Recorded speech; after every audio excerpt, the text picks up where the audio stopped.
ಭಾರತ ರಾಷ್ಟ್ರ ಕಂಡಂತ ಅಪ್ರತಿಮ Mahatma doctor B R. Ambedkar.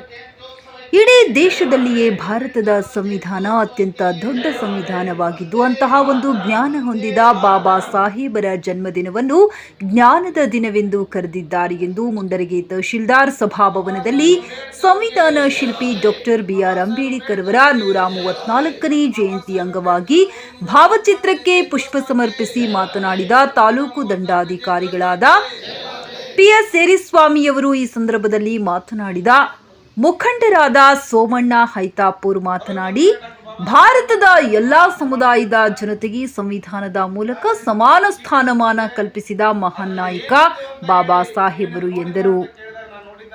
ನಂತರ ಲಕ್ಷ್ಮಣ್ ತಗಡಿನಮನಿಯವರು ಮಾತನಾಡಿ, ಭಾರತೀಯರ ಏಳಿಗೆಗಾಗಿ ಶ್ರಮಿಸಿದ ಚೇತನ ಕೇವಲ ಎಸ್ಸಿ ಎಸ್ಟಿ ಜನಾಂಗಕ್ಕೆ ಮಾತ್ರವಲ್ಲದೆ ಎಲ್ಲಾ ಸಮುದಾಯಗಳಿಗೆ ಸಾಮಾಜಿಕ ನ್ಯಾಯವನ್ನು ಸಂವಿಧಾನದ ಮೂಲಕ ಕೊಟ್ಟಿದ್ದಾರೆ ಎಂದರು. ನಂತರ ಪರಶುರಾಮ್ ಮ್ಯಾಗೇರಿ, ಚಂದ್ರಶೇಖರ್ ಪೂಜಾರ್ ಮಾತನಾಡಿ, ಅಂಬೇಡ್ಕರ್ ಅವರು ಕಂಡಂತ ಕನಸನ್ನ ಜೀವನದಲ್ಲಿ ಅಳವಡಿಸಿಕೊಂಡು ನನಸು ಮಾಡಿದಾಗ ಮಾತ್ರ ಜಯಂತಿ ಆಚರಣೆ ಸಾರ್ಥಕವಾಗುತ್ತದೆ ಎಂದರು. ನಂತರ ಮಾತನಾಡಿದ ಶಿಕ್ಷಕರಾದ ಎಚ್.ಡಿ. ಪೂಜಾರ್ ಅವರು, ಇಡೀ ಜಗತ್ತಿನಲ್ಲಿಯೇ ಹೆಚ್ಚು ಪುಸ್ತಕಗಳನ್ನ ಮತ್ತು ಪದವಿಗಳನ್ನ ಅಧ್ಯಯನ ಮಾಡಿದ ಜ್ಞಾನದ ಜ್ಯೋತಿ ಡಾಕ್ಟರ್ ಬಿ.ಆರ್. ಅಂಬೇಡ್ಕರ್ ಅವರು. ಸರ್ವರಿಗೂ ಸಮಾನತೆ, ಶಿಕ್ಷಣ, ಮತದಾನ, ಉದ್ಯೋಗ, ರಾಜಕೀಯ ಹಕ್ಕುಗಳನ್ನು ಸಂವಿಧಾನದ ಮೂಲಕ ನೀಡಿ 19 ರಾಷ್ಟ್ರಗಳು ಅವರು ಮೃತಪಟ್ಟಾಗ ಗೌರವ ಸಲ್ಲಿಸುವ ಮೂಲಕ ಈ ಜಗತ್ತಿನಲ್ಲಿ ಭಾರತದ ಸಂವಿಧಾನ ಸರ್ವರನ್ನೂ ಒಳಗೊಂಡ ದೊಡ್ಡ ಸಂವಿಧಾನವಾಗಿದೆ ಎಂದರು. ಈ ಸಂದರ್ಭದಲ್ಲಿ ಡಾಕ್ಟರ್ ಬಿ.ಆರ್. ಅಂಬೇಡ್ಕರ್ ಅಭಿಮಾನಿ ಬಳಗದ ಮುಖಂಡರುಗಳು ಹಾಗೂ ವಿವಿಧ ಸಮುದಾಯದ ಮುಖಂಡರುಗಳು, ತಾಲೂಕಿನ ಎಲ್ಲ ಇಲಾಖೆ ಮುಖ್ಯ ಅಧಿಕಾರಿಗಳು ಉಪಸ್ಥಿತರಿದ್ದರು.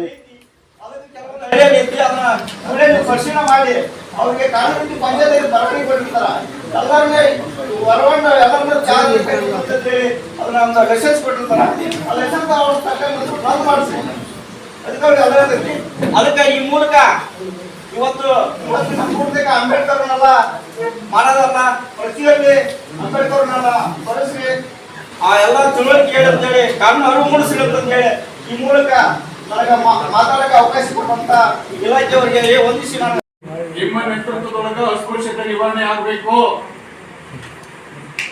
ಖಂಡಿತವಾಗಿ ಇವತ್ತು ನಾನು ಈ ವೇದಿಕೆ ಮುಖಾಂತರ ನಿಮ್ಮಲ್ಲಿ ಮನವಿ ಮಾಡ್ತೀನಿ, ಯಾವುದೇ ಹಳ್ಳಿಯಲ್ಲಿ ಆದ್ರೂ ಅಸ್ಪೃಶ್ಯತೆ ಆಗ್ತಕ್ಕಂಥ ಸಂಪೂರ್ಣ ನಿವಾರಣೆ ಆಗಬೇಕು. ದಲಿತರಿಗೆ ಪ್ರತ್ಯೇಕವಾಗಿ ಕೊಠಡಿಯನ್ನ ನಿರ್ಮಾಣ ಮಾಡೋದು, ಪ್ರತ್ಯೇಕವಾಗಿರ್ತಕ್ಕಂಥ ಚೌರದ ಅಂಗಡಿಯನ್ನ ನಿರ್ಮಾಣ ಮಾಡೋದು, ಅವರಿಗೆ ಚಾ ಕುಡಿಯ ಕಪ್ಪು, ಟಿಫಿನ್ ಬಾಕ್ಸ್, ಪ್ರತ್ಯೇಕವಾಗಿರ್ತಕ್ಕಂಥ ವ್ಯವಸ್ಥೆಯನ್ನ ಯಾಕೆ ಇವತ್ತಿನ ಸಮಾಜದಲ್ಲಿ ಇನ್ನೂ ಜೀವಂತವಾಗಿದೆ ಅಂತ ಡಾಕ್ಟರ್ ಬಾಬಾ ಸಾಹೇಬ್ ಅಂಬೇಡ್ಕರ್ ಅವರು ಕೇವಲ ದಲಿತರಿಗೆ ಮಾತ್ರ ಸೀಮಿತವಾಗಿಲ್ಲ, ಎಲ್ಲಾ ಸಮಾಜಕ್ಕೆ ಒಳಗೊಂಡಿರ್ತಕ್ಕಂಥ, ಎಲ್ಲಾ ಸಮಾಜವನ್ನು ಒಳಗೊಂಡಿರ್ತಕ್ಕಂಥ ಈ ದೇಶದ 140 ಕೋಟಿ ಜನರಿಗೆ ಅನ್ವಯವಾಗಿರ್ತಕ್ಕಂಥ ಅವರ Indian proud to be constitution ಅನ್ನು ಕೊಟ್ಟಿರ್ತವರು ಸಂವಿಧಾನ ಶಿಲ್ಪಿ ಡಾಕ್ಟರ್ ಬಾಬಾ ಸಾಹೇಬ್ ಅಂಬೇಡ್ಕರ್. ಅದಕ್ಕೆ ಅಂಬೇಡ್ಕರ್ ಅವರು ಕೇವಲ ಎಸ್ಸಿ ಎಸ್ಟಿ ಜನರಿಗೆ ಮಾತ್ರ ಸೀಮಿತ ಇಲ್ಲ. ನಿಮ್ಮಲ್ಲಿರ್ತಕ್ಕಂಥ ಒಂದು ಮೂಢ ನಂಬಿಕೆ ಏನೈತಲ್ಲ, ಅಂಬೇಡ್ಕರ್ ಅವರು ಕೇವಲ ದಲಿತರ ದೊರೆ, ಅಂಬೇಡ್ಕರ್ ಅವರು ದಲಿತರ ಸೂರ್ಯ ಅಂತದ್ದು ಏನೈತಲ್ಲ, ದಲಿತರಿಂದ ಅವರನ್ನ ಹೊರತಂಬರಿ, ಎಲ್ಲರೂ ಅಂಬೇಡ್ಕರ್ ಅವರನ್ನ ಆರಾಧನೆ ಮಾಡ್ರಿ. ಅಂಬೇಡ್ಕರ್ ಅವರು ದೇವರಿಗಿಂತ ಹೆಚ್ಚಿನ ಸ್ಥಾನವನ್ನು ಹೊಂದಿದಂತವ್ರು, ದೇವರಿಗಿಂತ ಹೆಚ್ಚಿನ ಸ್ಥಾನವನ್ನ ಇವತ್ತಿನ ಜಗತ್ತಿನಲ್ಲಿ ಯಾರಾದ್ರೂ ಒಂದು ಸ್ಥಾನವನ್ನ ನಾವು ಕೊಡ್ತೀನಿ, ಪೂಜ್ಯ ಭಾವನೆಯಿಂದ ಕಾಣ್ತೀನಿ ಅಂತಂದ್ರೆ ಅದು ಡಾಕ್ಟರ್ ಬಾಬಾ ಸಾಹೇಬ್ ಅಂಬೇಡ್ಕರ್. ಅದಕ್ಕೆ ಮಹಾನ್ ಮಾನವತಾವಾದಿ, ಸಮಾಜ ಸುಧಾರಕರು, ಸಂವಿಧಾನ ಶಿಲ್ಪಿ, ಭಾರತ ರತ್ನ ಅವರು ಕೊಟ್ಟಿರ್ತಕ್ಕಂಥ ಕೊಡುಗೆ ನಮ್ಮ ಸಮಾಜದಲ್ಲಿ ಬಹಳ ಅಗ್ರಗಣ್ಯ. ಅದಕ್ಕೆ ಶಾಲಾ ಶಿಕ್ಷಕರಾಗಿರ್ಬೇಕು, ಮಾನ್ಯ ಕ್ಷೇತ್ರ ಶಿಕ್ಷಣಾಧಿಕಾರಿಗಳಲ್ಲಿ ನಾನು ಮನವಿ ಮಾಡ್ತೀನಿ, ಏನಪ್ಪಾ ಅಂತಂದ್ರೆ ಮಕ್ಕಳಲ್ಲಿ ವಿವಿಧ ಸಮಯ ಸಂದರ್ಭಕ್ಕೆ ಅನುಗುಣವಾಗಿ ನಿಮ್ಮ ಇಲಾಖೆಯವರಿಗೆ ಸೂಚನೆಯನ್ನು ಮಾಡಿ ಅಂಬೇಡ್ಕರ್ ಅವರ ಬಗ್ಗೆ ಪ್ರಬಂಧವನ್ನ ಬರೆಸಲಿಕ್ಕೆ ನಾನು ಮಾನ್ಯ ಜೂನ್ನಲ್ಲಿ ಶಾಲೆಗಳು ಪ್ರಾರಂಭ ಆತಂದ್ರೆ ಆ ಮಕ್ಕಳು ಯಾರು ಅಂಬೇಡ್ಕರ್ ಅವರ ಪ್ರಬಂಧದಲ್ಲಿ ಪ್ರಥಮ ಮತ್ತು ದ್ವಿತೀಯ ಮತ್ತು ತೃತೀಯ ಹಂತವನ್ನು ಬಂದವು, ನಾವು ತಹಶೀಲ್ದಾರ್ ಅಧ್ಯಕ್ಷರ ನೇತೃತ್ವದೊಳಗೆ ನಾವು ಅವರಿಗೆ ನಮ್ಮ ಸಂಘಟನೆ ವತಿಯಿಂದ ಬಹುಮಾನವನ್ನು ಕೊಡ್ತೀವಿ, ನೀವು ಆ ಕೆಲಸವನ್ನು ಮಾಡಬೇಕಂತೇಳಿ ಮಾನ್ಯ ಕ್ಷೇತ್ರ ಶಿಕ್ಷಣಾಧಿಕಾರಿಗಳಲ್ಲಿ ನಾನು ಸಂಬಂಧಿತ ಮಾಡ್ತೀನಿ. ಹಾಗಾಗಿ ಅಂಬೇಡ್ಕರ್ ಅವ್ರನ್ನ ಎಲ್ಲರೂ ಗೌರವಿಸ್ರಿ, ಅವರನ್ನ ದಲಿತರಿಂದ ಹೊರಗೆ ತೊಂಬರಿ, ಎಲ್ಲರೂ ಕೂಡ ಅಂಬೇಡ್ಕರ್ ಅವರಿಗೆ ಒಂದು ಉತ್ತಮವಾಗಿರ್ತಕ್ಕಂಥ ಗೌರವವನ್ನು ಸಮರ್ಪಣೆ ಮಾಡ್ರಿ. ತಕ್ಕ ಪ್ರಾಮಾಣಿಕವಾಗಿ ನಡೆದರೆ ಇವತ್ತು ಸ್ವಲ್ಪ ದಿವಸದಲ್ಲಿ ಭಾರತ ನಂಬರ್ 1 ದೇಶ ಆಗೋದು ಆಗತ್ತೆ ಅನ್ನೋಂಥ ಮಾತನ್ನ ಹೇಳಕ್ಕೆ ಇಷ್ಟಪಡ್ತೀನಿ. ಹಾಗೆ ಇವತ್ತಿನ ದಿವಸ ನಾನು ಒಂದು ಮಾತನ್ನು ಹೇಳಕ್ಕೆ ಇಷ್ಟಪಡ್ತೀನಿ, ಏನಂದ್ರೆ ಇವತ್ತು ನಮ್ಮ ಬಾಬಾ ಸಾಹೇಬ್ ಅಂಬೇಡ್ಕರ್ ಭಕ್ತರು ಎಂತ ಇದ್ದಾರನ್ನಪ್ಪ ಅಂದ್ರೆ ನಮ್ಮ ತುಳಿರಾಮ ನಮ್ಮ ಕಡೆ ಬರ್ತಾರೆ. ಎಂತಾರಪ್ಪ ಅಂದ್ರೆ ಅಂಬೇಡ್ಕರ್ ವಾದಿಗಳು 3 ತರ ಇದ್ದಾರೆ. ಅಂಬೇಡ್ಕರ್ ವಾದಿ 3 ತರ ಇದ್ದಾರೆ. ಎಂತಾರು ಒಂದು ಅಸಲಿ ಅಂಬೇಡ್ಕರ್ ಭಕ್ತಿ, ಇನ್ನೊಂದು ನಕಲಿ ಅಂಬೇಡ್ಕರ್ ಭಕ್ತಿ, ಒಂದು ಸಿಜನ್ ಅಂಬೇಡ್ಕರ್ ಭಕ್ತಿಗಳು. ಇವರೆಲ್ಲ ನಕಲಿ ಅಂಬೇಡ್ಕರ್ ಭಕ್ತರಲ್ಲಪ್ಪ ಅಂದ್ರೆ ಅವ್ರು ಹೇಳೋದು ಒಂದು ಮಾಡೋದು ಒಂದು. ಹಾಗೆ ಹರಡಿ ಅದು ನಿಲ್ತದೆ. ಹಾಗೆ ಮೀನು ಕೆಸರಿನಲ್ಲೇ ಇಳಿಸ್ತೈತಿ, ಆ ಕೆಸರನ್ನ ತನ್ನ ಮೈಗೆ ಅಂಟಿಸ್ಕೊಳ್ತಾರೆ, ಅಷ್ಟು ಜಾಣ್ಮೆಯಿಂದ ಇಳಿಸ್ತಾರೆ.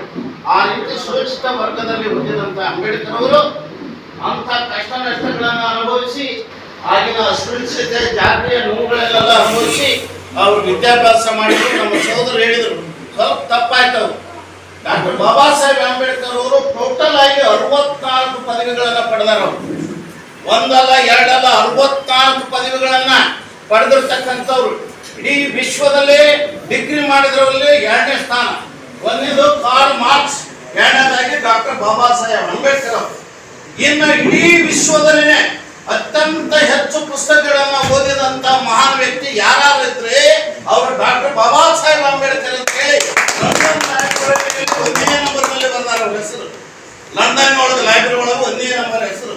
ವಿಶ್ವದಲ್ಲಿ ಅತ್ಯಂತ ಹೆಚ್ಚು ಪುಸ್ತಕಗಳನ್ನ ಓದಿದಂತ ವ್ಯಕ್ತಿ ಅಂತ ಹೇಳಿ.